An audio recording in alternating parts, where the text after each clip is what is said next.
Hello, everyone. I'm Maggie Robe with Flyleaf Books. I'm going to ask folks to mute who aren't speaking right now so that I can talk. Hold on 1 second. I'm just going to mute. There we go. Let's try that again. Hi, everyone. I'm Maggie Rowe with Flyleaf Books. Thanks so much for joining us tonight, along with the Chapel Hill Public Library, the Crooks Corner Book Prize Foundation, and Ron Rash for the announcement of this year's Crooks Corner Book Prize winner. I have a few notes to share about this Crowdcast platform before I turn the evening over to Maya James, your host for the evening. If at any time you have tech issues, you can try refreshing your browser screen. You can also close the window and relog into the event if your computer freezes or if you're having other issues with video or sound. Crowdcast works best on Google Chrome. So if you're using another provider, you might want to switch to Google Chrome. If you have any questions throughout the event, please put them in the chat or in the Ask the Question tab at the bottom of your screen, and Maya will ask them toward the end of the evening. If you'd like to purchase any of the shortlisted books, you'll find them listed on our website and in the tab marked Call to Action. And I already popped it in the chat, so you can go and click and see some of Mr. Rash's books and the shortlist prize winners' books that you can purchase from Flyleaf Books. And now I'm going to minimize myself and let the real fun begin. So take it away, Maya.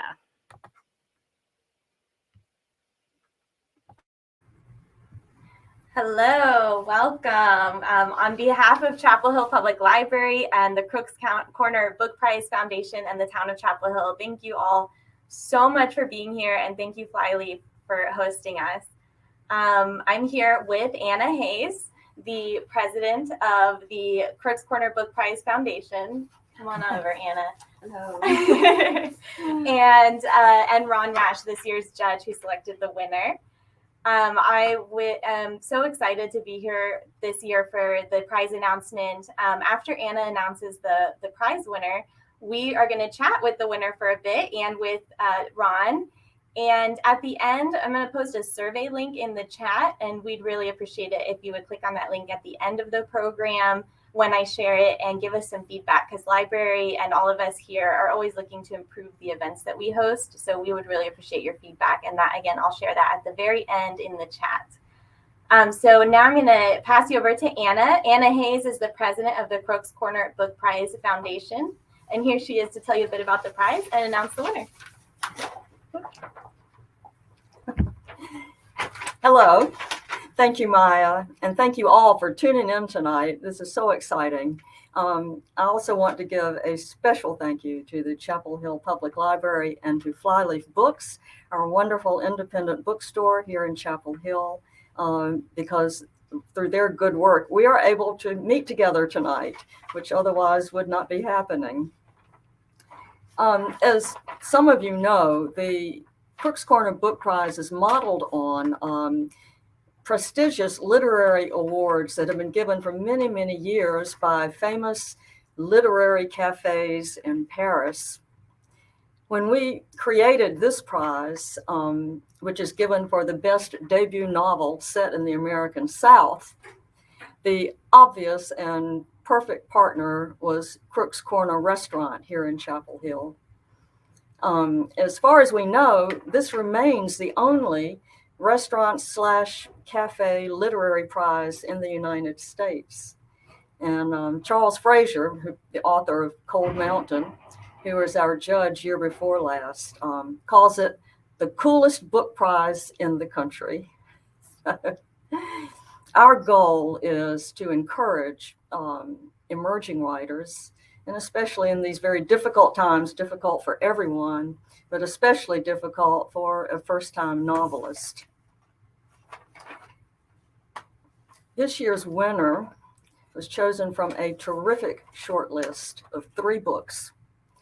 They were The Prophets by Robert Jones Jr., The Girls in the Stilt House by Kelly Mustian, and Things We Lost to the Water by Eric Nguyen. We've got some noise behind us here. I hope you can hear me. It gives me great pleasure to announce that this year's winner is Eric Nguyen for Things We Lost to the Water. It's just really a thrill. Eric earned an MFA. Here he is. There's Eric. There he is now. Eric Nguyen, our winner this year for Things We Lost to the Water. Eric earned an MFA in creative writing at McNeese State University in Louisiana. He has been awarded fellowships by Lambda Literary, Voices of Our Nation Arts, and Tin House Writers Workshop. He is the editor-in-chief of diacritics.org and lives in Washington, D.C. Things We Lost to the Water offers a view of the modern South as seen through the eyes of a Vietnamese refugee family.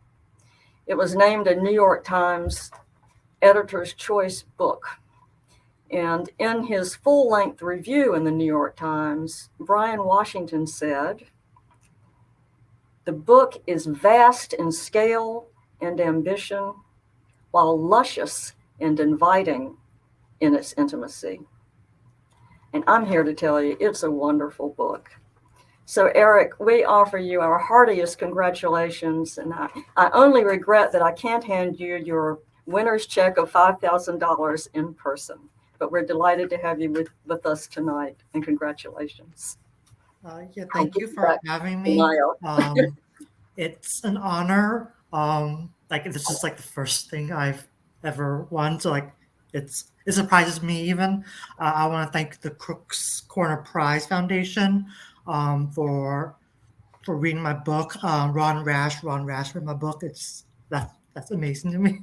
I want to thank my agent, Julie Stevenson, who took a chance on the book, my amazing editor, Caitlin Landuit at Knopf Book, and my press team, Emily Reardon and Emily Murphy, who's done a great job getting the book into the hands of readers.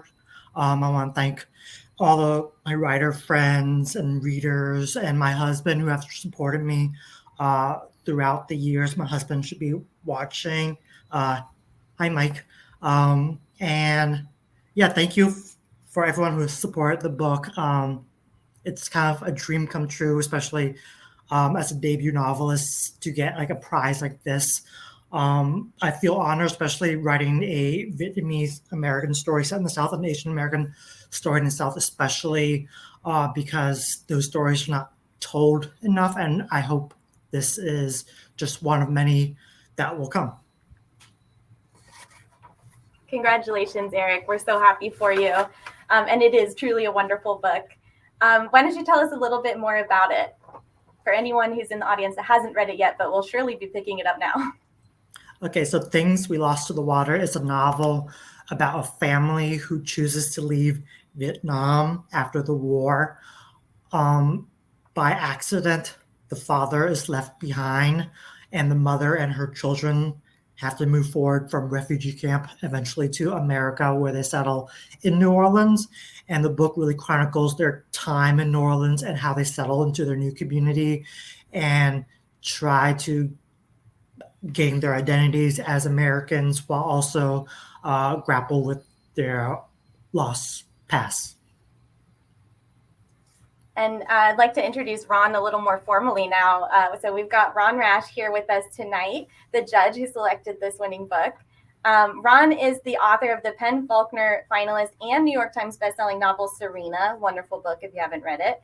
In addition to the critically acclaimed novels The Risen, Above the Waterfall, The Cove, One Foot in Eden, Saints at the River, and The World That Made Straight, 4 collections of poems, 6 collections of stories, among them Burning Bright, which won the 2010 Frank O'Connor International Short Story Award, Nothing Gold Can Stay, a New York Times bestseller, Chemistry and Other Stories, which was a finalist for the 2007 PEN/Faulkner Award, and most recently, in the Valley, a collection of 9 stories and a novella based on Serena.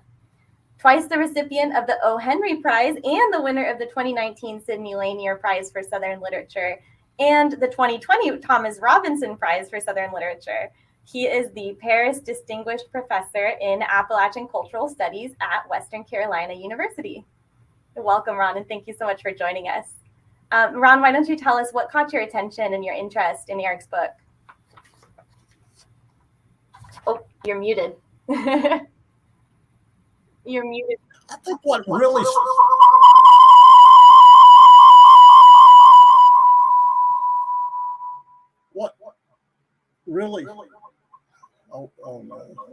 what really struck me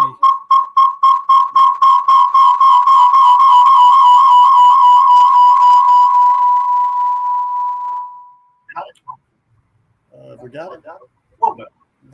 So if you don't mind, maybe we can ask Maggie if you can help us out for a minute here with the audio issue.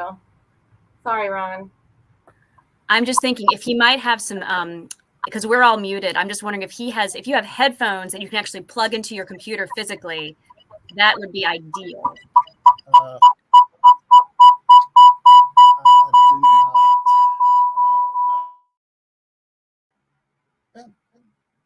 Okay. Can you hear me now? Did you plug in your headphones? I don't have headphones.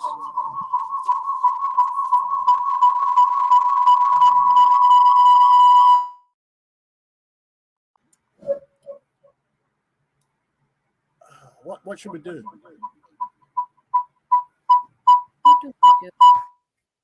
So you don't have any sort of microphone. I have you muted at the moment. You don't have any sort of microphone or any other way that you can talk on your computer?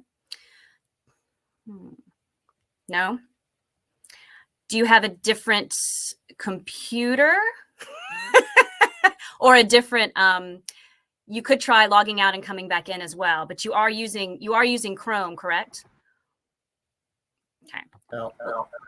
Let's try that. Let's have you log out and go in while Maya talks a little bit with Eric, and then we'll see if we can get your sound fixed, okay?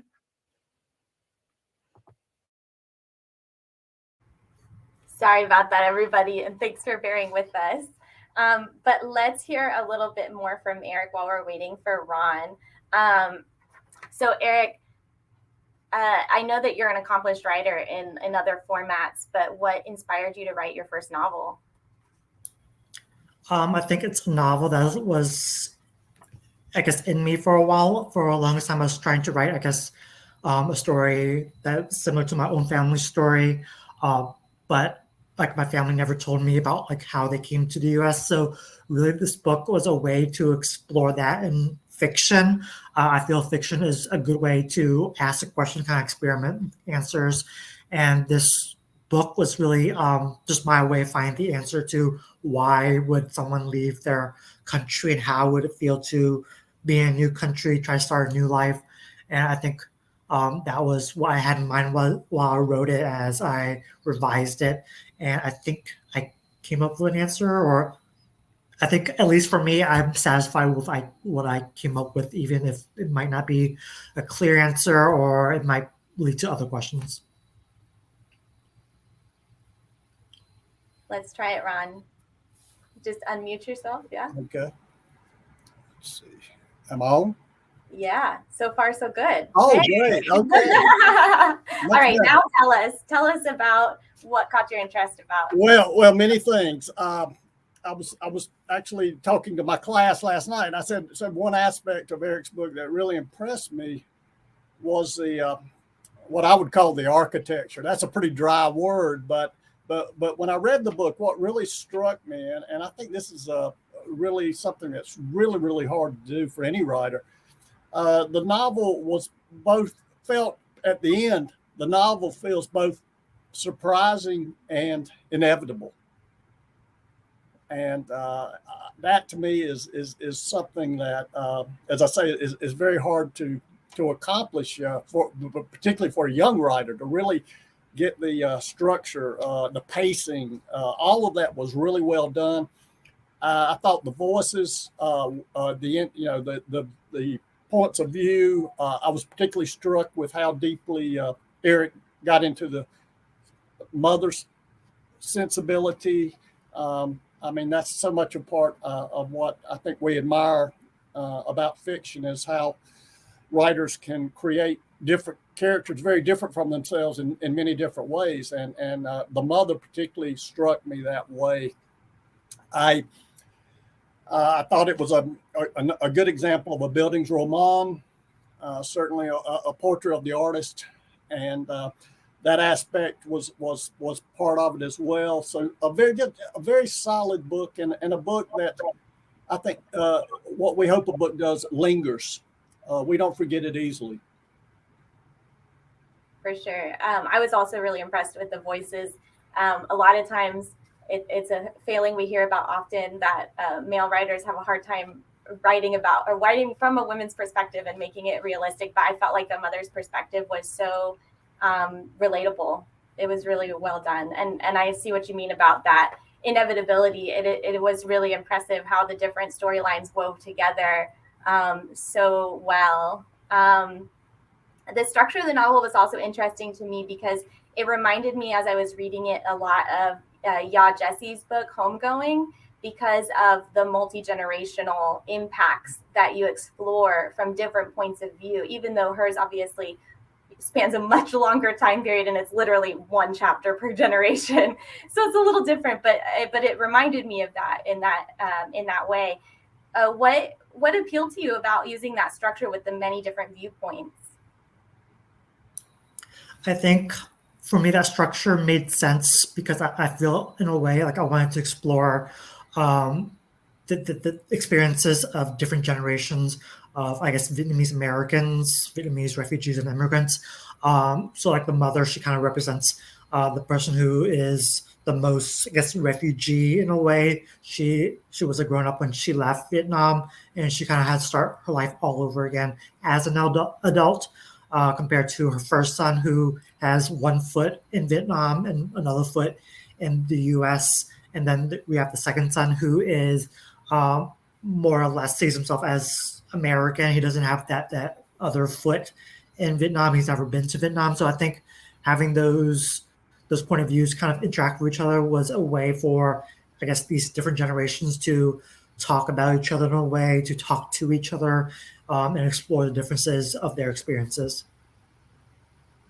Yeah, I think you did that really well. In that way, it also reminded me of another book that I love called Nervous Conditions by Tsitsi Dangarembga. If you can't tell, I have a soft spot for African literature.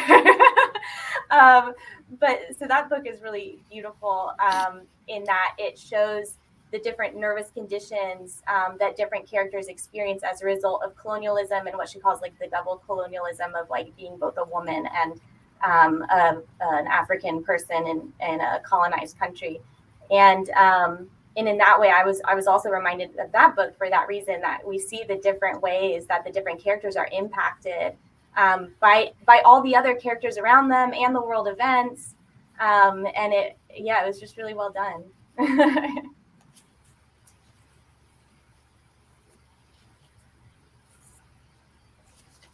I also thought it was interesting how you chose to end it, because, you know, when we're talking about things we lost to the water, you know, and I knew it was set in New Orleans around the time of Katrina, so I was waiting for it the whole book. I was like, okay, Katrina's going to be here, and it's not till like the very end, like basically the last chapter.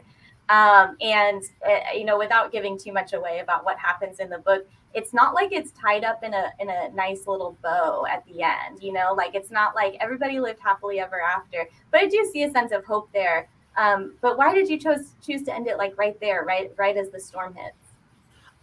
I guess from a writerly perspective, that's like the ending that I envisioned when I wrote the book.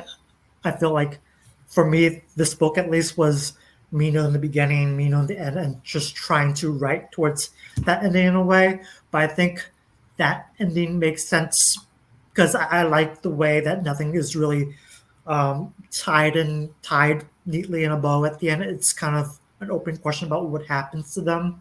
I feel like that's more realistic, especially for, I guess, refugees' lives, people who have experienced loss and would experience loss again, or at least know that kind of loss can happen.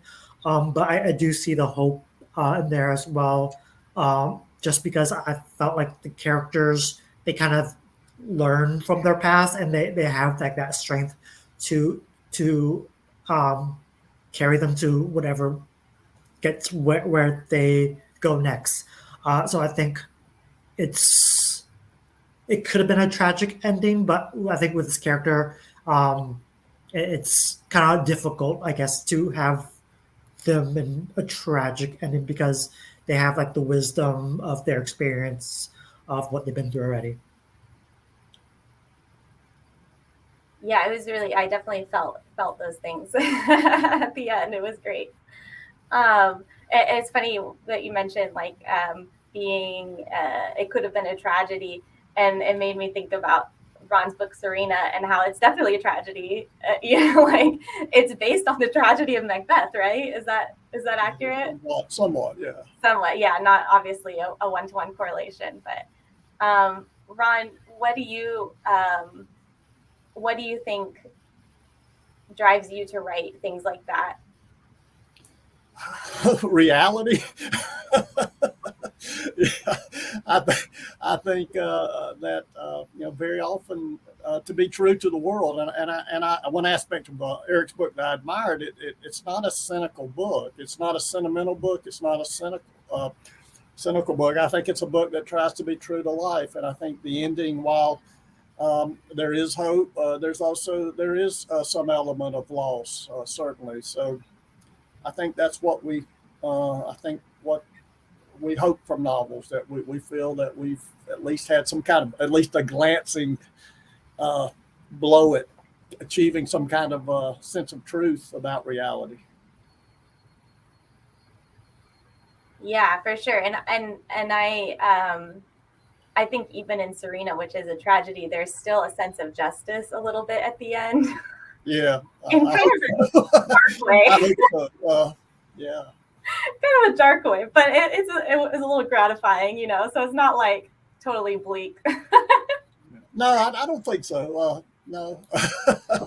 Yeah, but I mean, people always talk about my being a really dark writer. I don't know about that. I like to think that I put my characters in some pretty bad situations, but I don't think they lose their humanity, most of them, and I think that's true in Eric's book as well. And I thought the father in the book, his story was very compelling too. In Eric's book, I thought the way that we find out later what really happened with him was particularly interesting. Yeah, Eric, what I know you've talked before about having lived in New Orleans for grad school. Is that right? Near New Orleans. Yeah. So I'm sure a lot of your writing about the city, came from those experiences. But how did you write that story of the father who never left Vietnam? Like what connections and resources and research helped you create that character? I think some of it was, or at least a lot of it, I guess, is like just research and just books, memoirs, mostly memoirs, some fiction, some academic texts, like oral histories as well, about people in Vietnam and like who stayed behind in Vietnam and what they experienced, what they could have experienced. And I think that's where I drew out his story. But I think a lot of it was also imagining in a way. I feel like for most of the book, he is a mystery figure. And when I guess his story is revealed, I wanted to, I guess, make it, I guess, like maybe like, I don't know if it's the right word, like maybe kind of a legend kind of like feel to it, like something you hear, because like it's a story being told. And like when I wrote that, like I kind of imagined like it brought me back to like stories around like campfires and like what people can say in a way. So I think part of it was just imagination, but I think like fiction is a way towards truth in a way.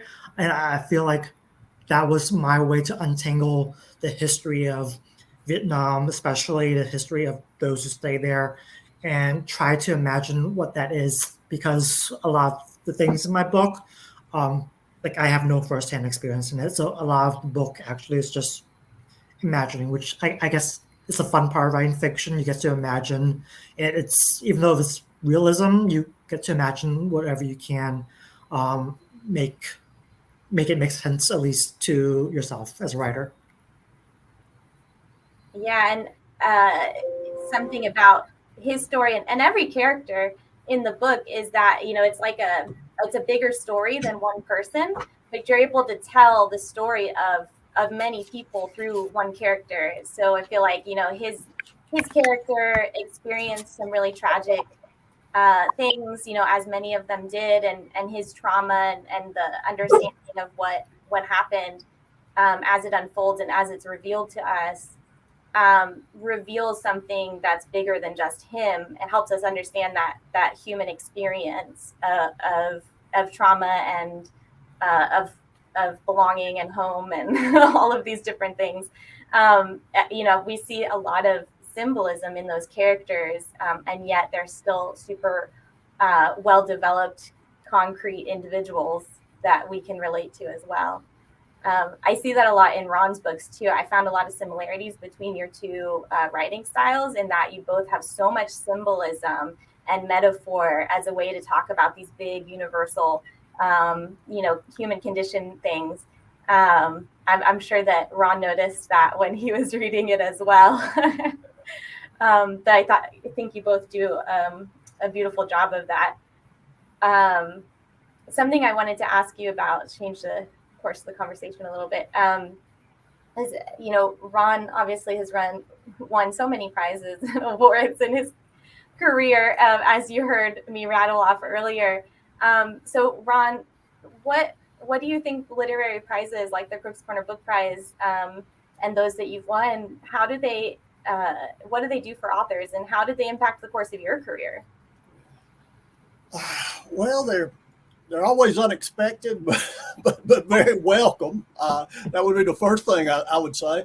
And actually, my first novel, One Foot in Eden, was a book that had been turned down in New York by about 15, 20 publishers. I had an agent who just gave up on it. I felt like it was a solid book, but I entered it into a literary prize award, and it was the Charlotte Library had a prize for one novel that was set in the South. It's called the Novella Prize Award, and that my book One Foot in Eden won that, and it was published 3,000 copies in hardback, but it got some attention, and interestingly enough, several of the publishers who had turned it down in New York then suddenly were interested and actually bid on it, and so that was a crucial moment for me. I mean, I'd been writing. I was in my 40s, late 40s, and had been writing for a long time, and the book had been a couple of years. I'd finished it, and I just suddenly that opened up possibilities that I'd never had, and I won a little money, and that's certainly a wonderful thing too for a writer, So it's I hope this will do. I mean, Eric's book's already getting a lot of acclaim, but I'm sure the money will be very helpful, and a little more exposure, certainly a lot more, and so I think a lot of good will come from this. It did for me, and it will for him. Yeah, Eric, how do you see it impacting you? I guess for me, it's an honor, especially like it feels like people have read my book. I feel like that's kind of weird to say. Like I feel like as a writer, you spend so much time alone, and like you really don't know who would read it even when it's out. Like I didn't really I knew like people would see it. Like, it's just really a surprise to me to have people read it and then like have, I guess, a prize committee think that it's like, good enough for a prize. I feel like for me, like that feels really good. In terms of what it means, I really don't know what it means. I feel like I'm just a writer. I try my best, and I'm just thankful for anyone who reads who thinks it's a good book. And it is a great book. Everybody go read it. We've got it in the library here, as you can see. I imagine it must be kind of strange every time you see it out and about. It's like giving birth to a baby, and all of a sudden it's outside of you and not inside anymore. How gratifying that must be. You know, and it's also, there's not a lot of prizes, not as many prizes that are specifically for Southern fiction. Ron, or either of you, why do you think a prize for Southern fiction in particular might be different or needed or valuable in some different way? Go ahead, Eric. I think like recognizing Southern literature, I think that's important because like I feel like a lot of America like see the South as a particular thing, but I think the South has a diversity of stories. I think a lot of stories are either ignored or not told. So I think like highlighting the diversity of Southern literature really, I guess, break the stereotypes of what not Southern, like not just what Southern literature is, but what Southern people are, who Southern people are. And I think highlighting like these books just breaks the mold and keeps Southern literature as part of the conversation of the wider American literature. Yeah, I was wondering too, you know, thinking about with your novel specifically being about Vietnamese refugees living in the American South, which is even more specific. And it's definitely an underrepresented demographic in Southern fiction. Did that fact linger in your mind as you were writing this? Did you think about like how you're representing Vietnamese people, Vietnamese Americans as you were writing? Was that something that influenced how or what you wrote?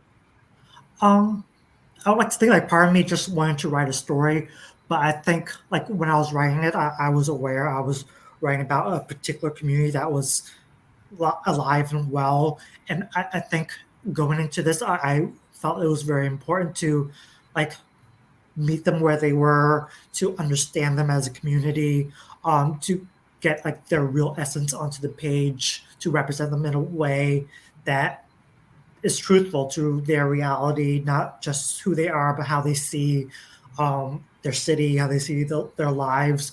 So I think when I was writing this, I was really, I guess, careful, or at least I have that in my mind too, that this could be a story of someone who could be real. And I think I tried to come to this with respect and getting to know people on not just like a demographic basis, but as individuals, because even within a population, everyone is quite different from each other. And I think that individualness, that specificity is really important to writing literature. I would say the same. I think one aspect of Southern literature that's been really pretty amazing in the last 40 years, 50 years, is what's happened in Appalachia. Really, I mean, you know, that's not the South of Faulkner and O'Connor and Welty, but I think it's the same thing, that you're trying to give a sense of the complexity of the people. You're not, you know, demonizing them. You're not sentimentalizing them, and you're trying to find something that is, you hope, kind of transcends into what does it mean to be alive in the world. Yeah, I definitely appreciate that, and I also love that, you know, in the last several years, especially, we've seen such an increase in the diversity of the Southern fiction that becomes really popular bestsellers. That, you know, it's no longer just about you know, Faulkner. And no offense to Ron, but not just the white men writers, but that there's more of a space on the bookshelf now for a diversity of authors. And we've seen some of them become winners of this prize, and we've seen some of them become, you know, or be the shortlisted authors, you know, and it's so wonderful to see that increased awareness that the South is not just one type of person. Varies by region, like Appalachia versus, you know, the Piedmont versus the coast is super different. North Carolina is super different from Florida. But, you know, it's also the different people who live in those places. So that really excites me as well. And I would encourage everybody to seek out, a diversity of things. So if you're like, oh, what is this fiction? Check out the short list for the last few years and read all those books, and they're all great and very diverse. So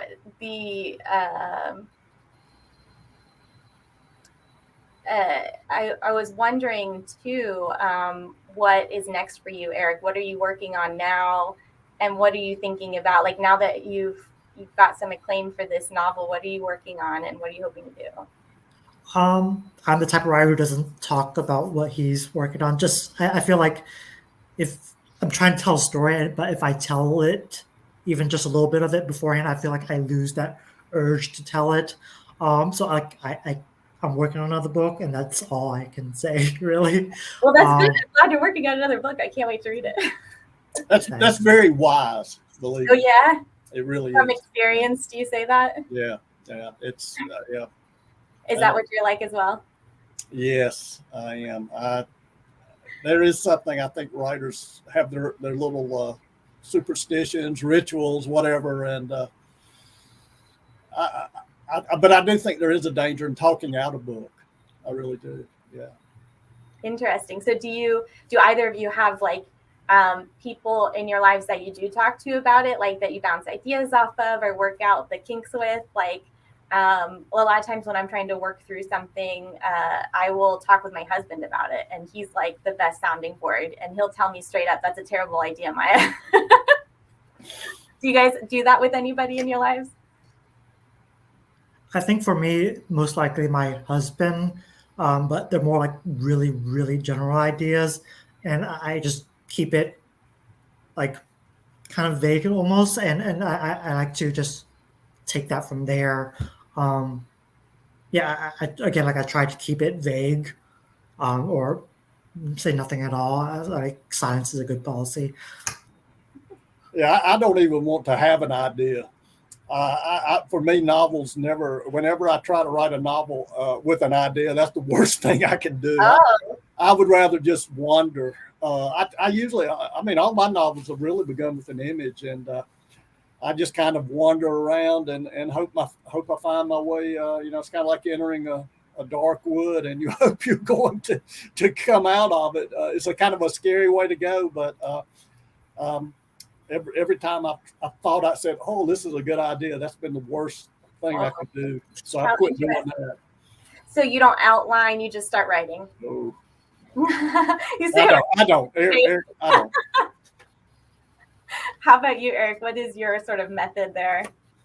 I don't outline. I feel like that takes away the creativity a little bit. So I have like a general idea of what I want to write, and then I just write and then figure it out along the way.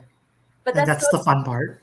Yeah, that's true. That's so interesting too, because both of you, I feel like, are very good at layering together plot lines and making it all come together at the end in such a way that, like Ron said earlier, is inevitable. Like you realize at the end, oh, that's obviously the only thing that could have happened, but I didn't see it coming.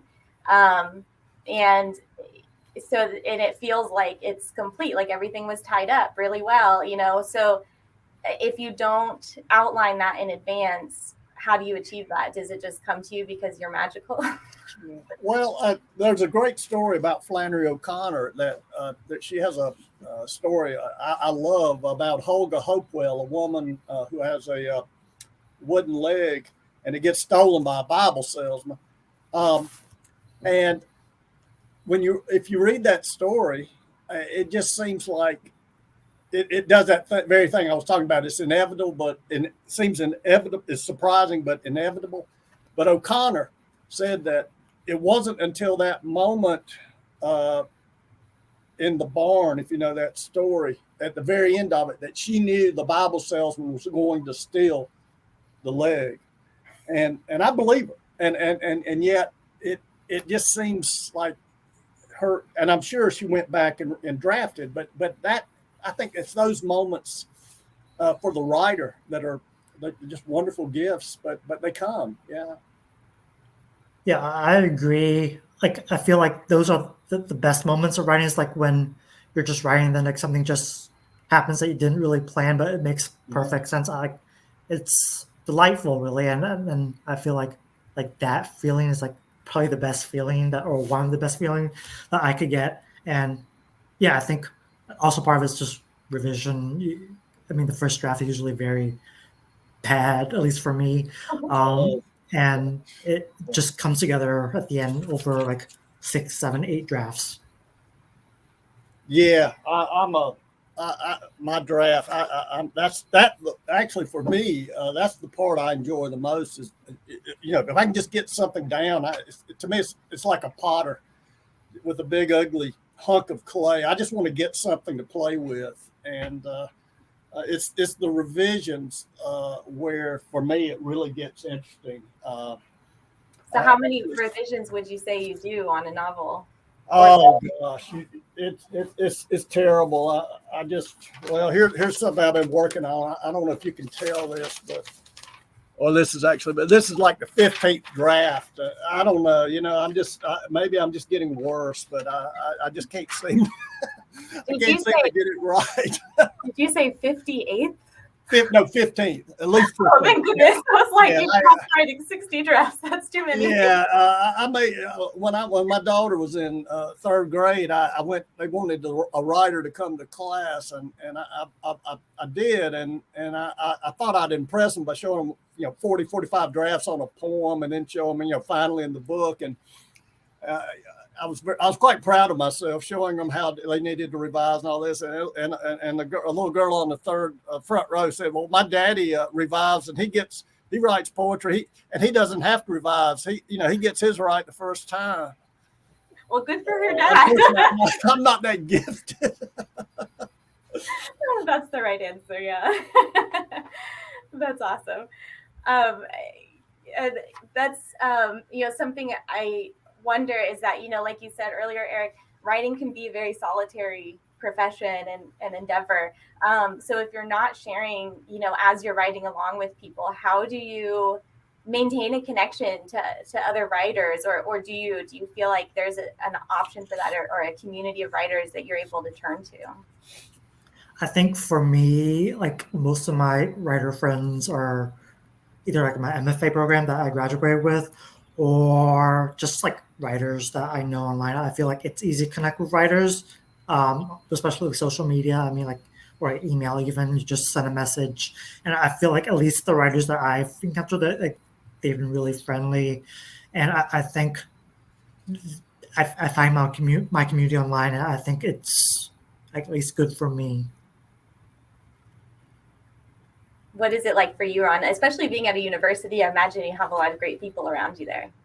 Oh, I do. I have some, but I actually do not have an MFA. I did not get one. I got an MA, and I taught high school and community college for about 20 years. So I've kind of been, a little bit out there. But I do have writer friends, obviously, and but I'm pretty much fairly isolated as far, in some ways. I mean, just as far as, I didn't even let people know I wrote for years. I didn't want anybody to know, but I've got friends who are writers, and right. What I love about one thing I missed because of COVID is I love to go to events, festivals, because I get to see friends, close friends who are writers, and writers are such interesting people. I mean, they're really fun to be around. We just lost one of our greats last year, Randall Keenan, who was a good friend. He taught at Chapel Hill, and boy, I miss him. But yeah, one of the best things about coming up to Chapel Hill and Hillsborough is, there's a writer. All you have to do is shake a bush, and one falls out. It's true. That's always why Chapel Hill's so much fun. And, coming to Flyleaf, actually the last time I was at Flyleaf, Elizabeth Spencer and I went out and had drinks afterwards, and she was like, I think 95.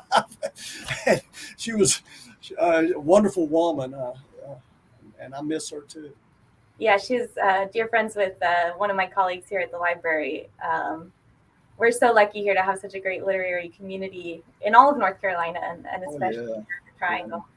And it's a pleasure to always be able to do events with you guys. I had a question in the chat. Seems like a good time to go to audience questions because it relates to what we've been talking about. But Talia asked that a lot of novelists say that their characters talk to them. Does that ever happen to either of you? Not me. I feel like partly because like I've the book that came out and then what I'm working on. Like I feel like my default is third person. I feel like for me that's easier because you get like an outside view. So I don't think like the character's voice would be in there. Yeah. So for me, like the character's voice is not there. I feel like that's not something like I consider when I'm writing. I don't. I mean, I kind of hear them in my head. I kind of can hear the way they're talking. A few years ago, I was teaching an 8:00 class, and I during that time, because I was teaching 5-6 classes a semester at a community college, I would get up early, and I wrote 2 or 3 hours, and then I went into my 8:00 class, and I was teaching Beowulf, and I'd been writing in the voice of a woman in the 1950s in southern Appalachia, and I said something like, "Well, in Beowulf, it's like as if," and I was using her language, and of course, the students were half asleep; they didn't notice, but it was not something I would have said, but I was just so immersed in that voice that I was kind of hearing it or deep into it. Yeah, I've heard other authors talk about this. The author who wrote Debbie Coe, which is a middle grades book, and her name escapes me at the moment, but it's also set here in North Carolina. And she said that book started off with just that voice of that character, Debbie Coe, saying the opening monologue in the book, which is about like how, and she's like a little kid talking, and she's saying, yes, I killed that man, or no, I never killed that man, and this is the true story of what happened. And then she said that voice came to her so strongly one day, and she was just like, this person in my head, I have to write it down, Well, we spend so much time with them. I think on some level we do start to hear the rhythms of speech, those kinds of things. Yeah, it might sound a little bit, out there to be like, the characters are talking to me and they tell me what they should do. To me, I'm always like, it's a little suspect, but people say that all the time. But I also saw an interview with Brandon Sanderson, totally different genre. He writes science fiction, fantasy, but that he was saying, when he started writing for the first time, he thought, people were kind of crazy when they said that the characters are talking to them. But then as he got to be a better writer, he was like, I understand now what they were talking about, because when you have a character that is really well developed, then you do start to see when the thing I'm trying to write for them is not what they would really do if that's the kind of person they are. And so then either I need to go back to the beginning and change their character and reveal their character differently, or I need to change this action to be more realistic for this person that I've created. Oh, thank you. Elizabeth told me the person who wrote Debbie Coe is Frances O'Rourke Dowell. Thank you. Yes, wonderful middle grades author. From here in North Carolina as well. So there's another question that somebody asked. So back when we were talking about a community of writers, so someone was asking if you guys have a writers group or workshop that you work with at all. So maybe in the revision process, it sounds like drafting, definitely not, but maybe in the revision process, do you ever bring people in to help you with that?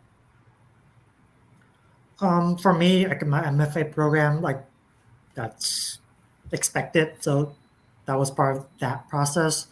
But like right now, like I don't have a writers group. I feel like I work best on my own in a way, at least for the first draft, and maybe like the first couple of revisions, just so I could like know where I am in the story and like get in there what I want to do, and that works for me.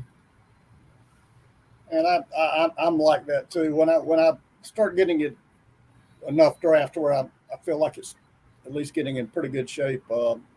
My brother is a very good reader. Brothers do not have to be nice to you.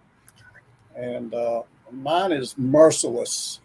He'll write little comments like, "I can't believe you wrote a sentence that poor," and he's usually right.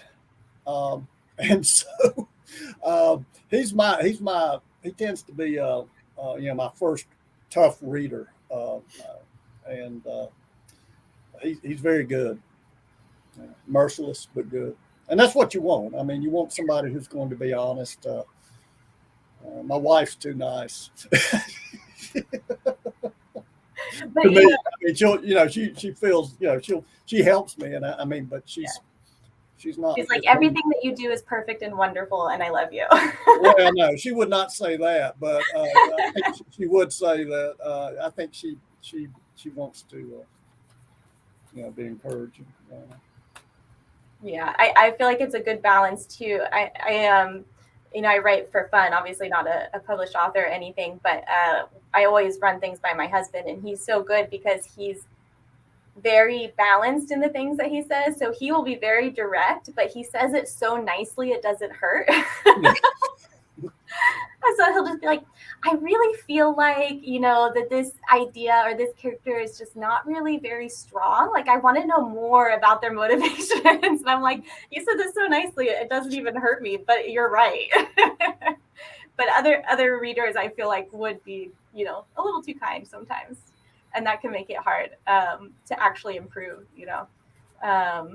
but it's so interesting. I thought of a question a while back and I had forgotten it, but I just remembered it, so I'm going to ask it now. But it's related to what we were talking about earlier with you guys not outlining in advance, but something that popped into my head is that both of you had very strong, I felt like we talked about the symbolism and stuff, and I feel like there was like a message there, like Eric, you talked about wanting to show like the diversity of experience for Vietnamese Americans and the effects of the war and other experiences on them. But and Ron, like for example, Serena is quite a powerful allegory about environmentalism, I feel like, or maybe not allegory is the wrong word, but there's definitely a message there about environmental protections.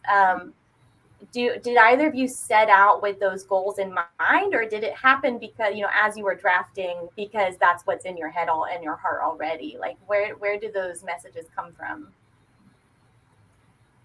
For me, I feel like going in, I wasn't looking for any symbolism, any messages or anything. I felt like I was just writing a story. I feel like that writing part was like the fun part, but also the part where you can just get everything out without worrying. Again, like revisions where a lot of the work actually, I guess, happen, and when things come out at you. Like in my book, I feel like the symbolism water. Like I didn't go into the first couple of drafts even thinking about that. I just like something that showed up like in later drafts that I saw, and I kind of just leaned into it. But I think for me at least, like I at the end of the day, like I just wanted to tell a story, and whatever themes that happen is something that I guess I refine at the end, or maybe something that I didn't really see in it.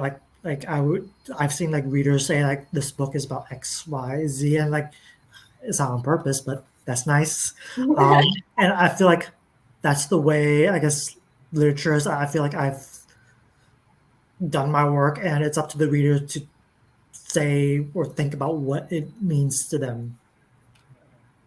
Yeah, I don't view myself as someone who's going to tell a reader what to think. I want the reader to. I hope I try more to just be a witness. I want to put a story out there, and I do think obviously themes, whatever terms you want to use, but for me they have to.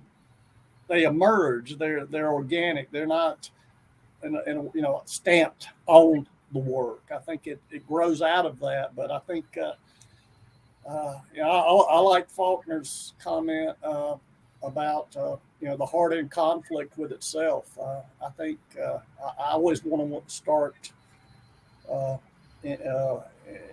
in the story, in the heart, and conflicts and of the heart very often, and the other parts of it emerge out of that.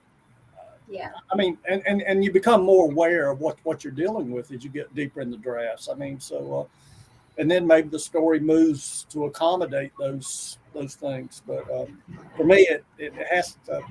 As I said earlier, I never go in with having this is going to be about this particular issue.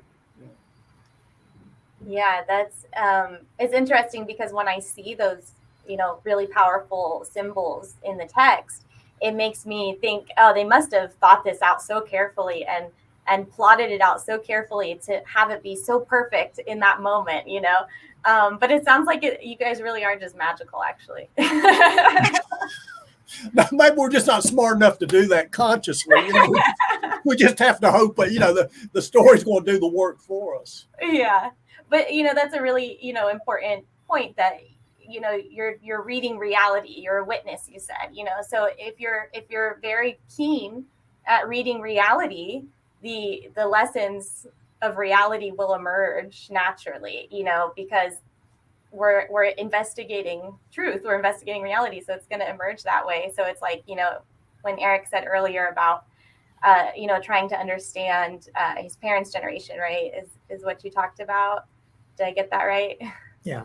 So thinking about investigating reality through a fictional narrative, those lessons should emerge if you've done your job, and then sounds like you guys are learning it alongside the characters.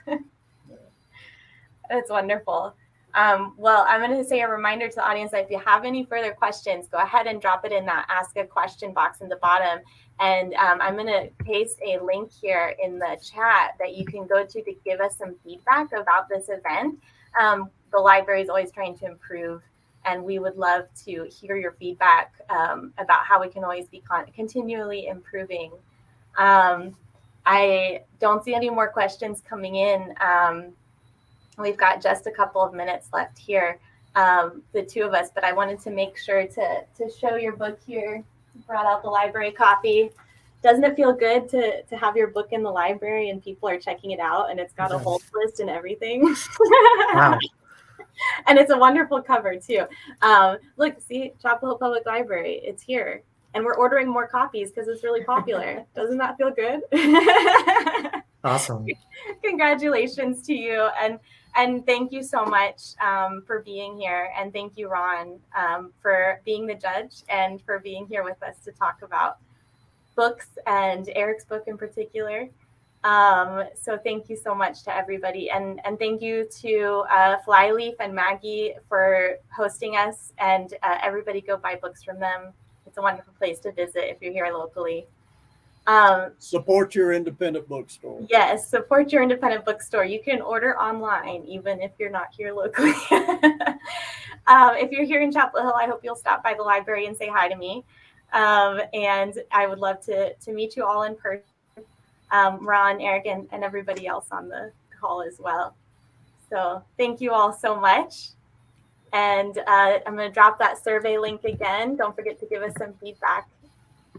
And we will see you again soon, I hope, in person next time. Thank you all so much. Good night. Good night.